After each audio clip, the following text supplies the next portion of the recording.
Agorodd y sinema yn Bryn Aman blynyddoedd maith yn ôl, ond nath yna dan anferthol ddigwydd ar 15fed o Ragfyr yn 1915, a nath y sinema just cau am flynyddoedd, a gymerodd y flynyddoedd i ail adeiladu.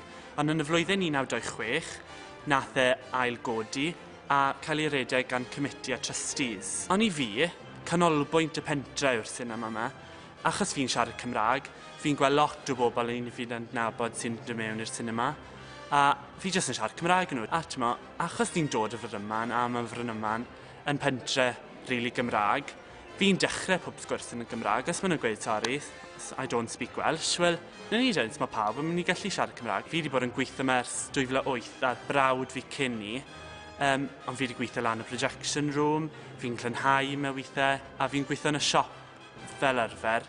Ond mae fe'n rili nice, chi'n cwrdd â pobl newydd yma, a mae fe jyst yn rili gartrefol, fi'n rili licio fe yma.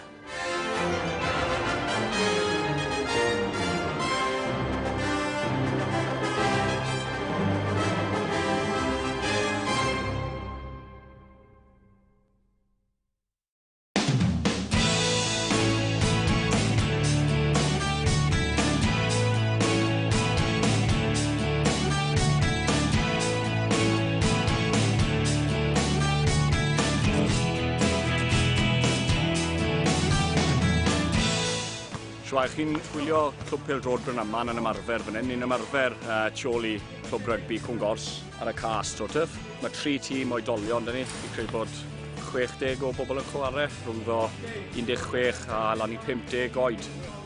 Mae 7 tîm ieuenctid dyn ni, bydd 8 blwyddyn nesaf. Mae dros 120 o chwaraeon bechgyn a merched lan i 12, wedyn dim ond bechgyn. Ni yw un o'r clwbau chwaraeon mwyaf yn yr ardal. Ni'n gyd i os chi'n cynnwys rygbi. Mae llawer o bobl yn meddwl bod llefydd fel Bryn Aman, dim ond rygbi mae amdano.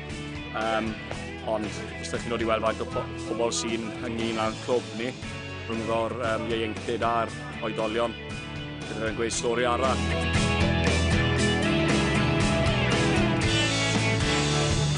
Mae llyfr dyn ni ar y foment yn cael ei ysgrifennu, a bydd hwnna'n cwmni arian i'r tîmau ieuenctid. Bydd e'n barod mewn 6 mis fi'n gobeithio. A mae hwnna wedyn yn gweud hanes pêl-drod yn yr ardal hyn o 1910 lan i'r flwyddyn hyn. Mae wedi 20 o fois meno. Ni fel arfer lan i wedi 30. Mae'r sesiwn wedyn ni bod mae mwyafrif yn ei siarad Cymraeg wedi 70%. Mae even y boes Saesneg yn deall. Pan ni'n wario erbyn tîmau o Iaith a llefydd fel, os ni'n siarad Cymraeg, mae fe'r pendydd i cael lan yn nhw, achos mae'n hanner nhw ffili siarad Cymraeg lawr am o dda.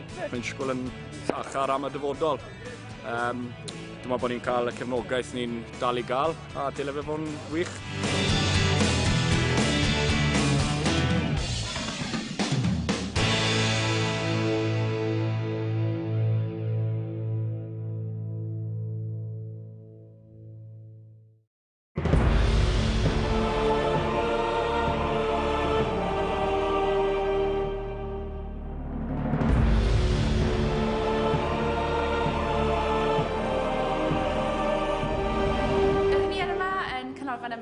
Sef elusen fach yn pentre Bryn Aman.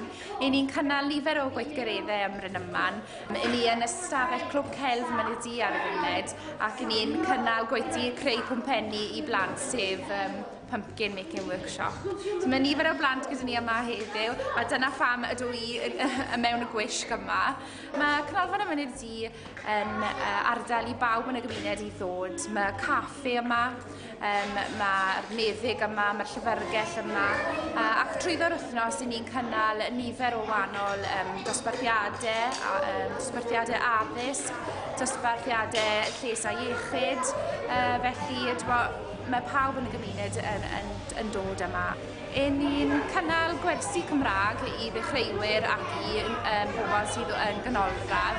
Ni hefyd yn cynnal gweithgareddau yn dwyieithog ac hefyd trwy gyfrwng y Gymraeg.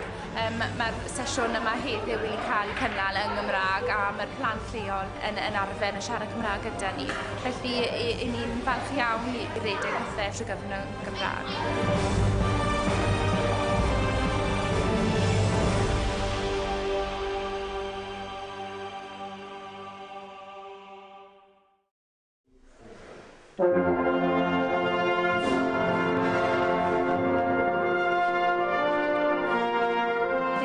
Caryl Herdman. Mae fi wedi bod yn chwarae yn y band am 40 blynedd.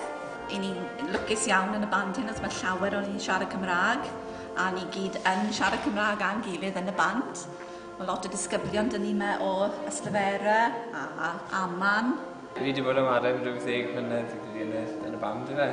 Fi'n cofio Caryl yn dysgu fi pryd o'n i'n ifanc. Fi wedi mwynhau dros y 10 blwyddyn diwethaf, fi'n jyst gymlaen i'r dyfodol. Ond nes neud trwy'r gyfrwng y Gymraeg hefyd, lot o bobl yn siarad Cymraeg. Fi'n oed Dafydd, a wedi bod mers 10 mlynedd. Fi sy'n cymryd y band ieuenctid nawr, am y 10 o aelodau gyda ni, am y ymarferion trwyddo gyfrwng y Gymraeg a Saesneg. Fi'n trial gwthio rhain nawr i ddod mewn i'r band mawr a helpu y band mawr yma sy'n gwneud y band hyn yn gryfach. Ni wastad wedi cael ieuenctid cryf yma sydd wedi cadw'r band mawr i fynd, a mae fe'n grêt nawr i weld nhw'n dod trwyddo. Sa'r ieuenctid sy'n y band mawr nawr, ond i gyd aelodau'r band bach. A symudon ni gyd lan bron bod yr un amser. Do. A ni fel tili mawr yma, a grwpau o teuluoedd sy'n gwneud y band mawr, ie.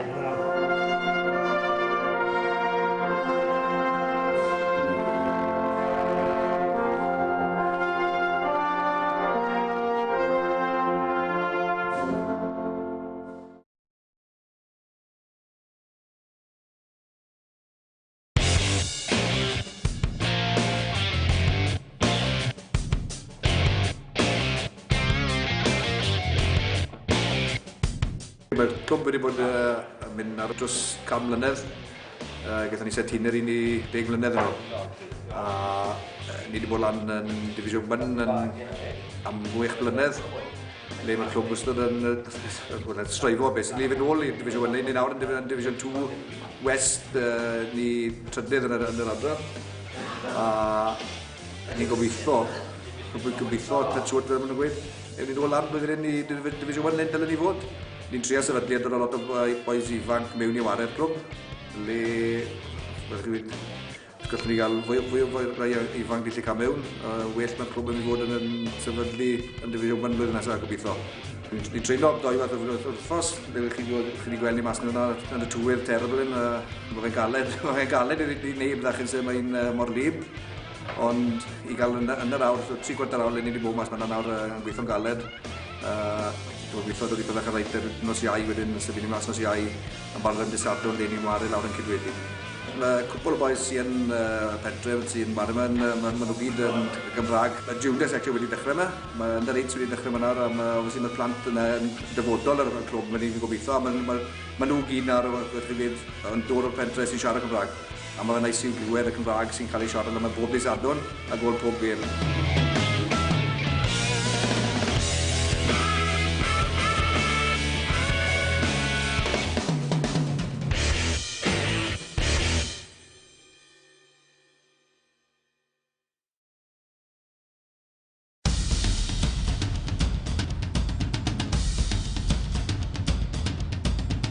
Wel, dechreuodd Organised Chaos ar nos Wener tra ni'n Bryn Aman.